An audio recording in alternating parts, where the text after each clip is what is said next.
सबको जय मसीह की। प्रभु आप सबको आशीष दे। आज का जो वचन है, आज मैं ये बताना चाहती हूँ, बहुत से लोग हैं जो मुझे कमेंट करते हैं कि आप किस आधार पर प्रभु यीशु को आप प्रभु यीशु मानते हैं, क्या वो भगवान थे।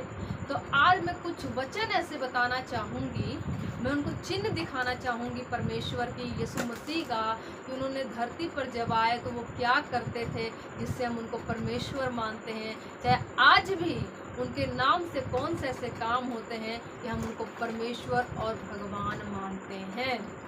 तो पहला वचन ऐसा है कि जब यीशु मसीह और उनके चेले जो थे वो किसी नगर में जा रहे थे और वहाँ बहुत तेज अंधेरी उठी, तूफान उठा और जिस नाव में वो सब बैठे थे वो नाव डगमगाने लगे। फिर प्रभु यीशु मसीह ने उस आंधी को डांटा और वो आंधी शांत हो गई।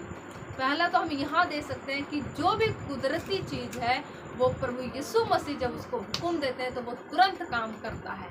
तो कुदरती चीज़ तभी काम कर सकता है जो बनाने वाला उसका मालिक हो। अगर हम आज कोई भी चीज़ बनाते हैं तो वो हमारे हाथ में रहता है कि हमें उसे किस तरह चलाना है।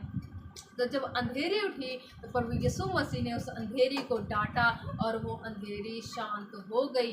वचन में ऐसा लिखा, उन्होंने डांटा और बोला शांत हो जा, और वो शांत हो गई। और दूसरा मैं बताना चाहूँगी, प्रभु यीशु मसीह पर हम इसलिए विश्वास करते हैं क्योंकि वो हमारे पाप क्षमा करता है, और पाप वही क्षमा कर सकता है जिसने हमें बनाया है और जिसे पता है अच्छे तरीके से कि पाप क्या है।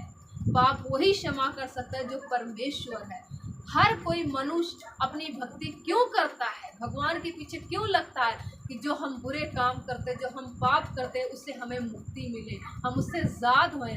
प्रभु यीशु मसीह का वचन कहता है कि मैंने तुम्हारे सारे पाप उस क्रूस पर उठा लिए। उसके पास अधिकार है हमारे पापों को क्षमा करने का। ये दूसरा सबूत है प्रभु यीशु मसीह पर विश्वास करने का।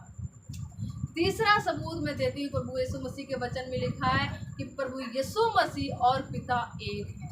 यानी प्रभु यीशु मसीह ने यह दर्शाया है कि प्रभु यीशु मसीह केवल एक इंसान, एक नबी नहीं थे, परंतु वो परमेश्वर थे। उन्होंने देहधारी कर कर इस पृथ्वी पर आए थे, इसलिए प्रभु यीशु मसीह ही परमेश्वर है। सारी पृथ्वी की चीज़ें परमेश्वर की आज्ञा मानती हैं। आज भी जो हम चीज़ दुआ में मांगते हैं, परमेश्वर उस चीज़ को पूरा करता है। आज भी जो चीज़ हम यीशु के नाम से हुक्म देते हैं वो चीज़ें काम करती हैं, चाहे वो कुदरती चीज़ें हों, चाहे इंसान के अंदर हो, चाहे बीमारी को लेके हो, चाहे आशीष को लेके हो। जो भी हम यीशु मसीह के नाम में करते हैं वो हो जाता है, जो भी हम मांगते हैं वो हो जाता है। मैं आपको एक पुराने नियम का एक बताना चाहती हूँ कि जब नूह ने बोर्ड बनाया था तो परमेश्वर ने उसे बोला था कि तू बोर्ड बना और जो जो मैं जानवर तेरे पास भेजूंगा उन सब को तू बोर्ड में लेके अपने साथ रखना। तो नूहा ने कहीं नहीं जाके एक एक जानवरों को चुना कि मेरे साथ तुम बोर्ड में चलो, पर प्रभु के वचन में ऐसा लिखा कि परमेश्वर ने हर एक जानवर को नूहा के पास भेजा, एक एक जोड़ी को नूहा के पास भेजा कि तुम यहाँ जाओ, उसके साथ रहना, इतने दिन तक तुम रहना। जब जानवर भी परमेश्वर की आज्ञा को मानते हैं तो हम क्यों ना कहें कि प्रभु यीशु मसीह ही परमेश्वर है। जब हर एक कुदरती चीज़ परमेश्वर यीशु मसीह की आज्ञा मानती है तो हम क्यों ना उस पर विश्वास करें। ये हमारे पास बहुत से ऐसे सबूतें हैं कि प्रभु यीशु मसीह दिखाते हैं कि वही परमेश्वर है।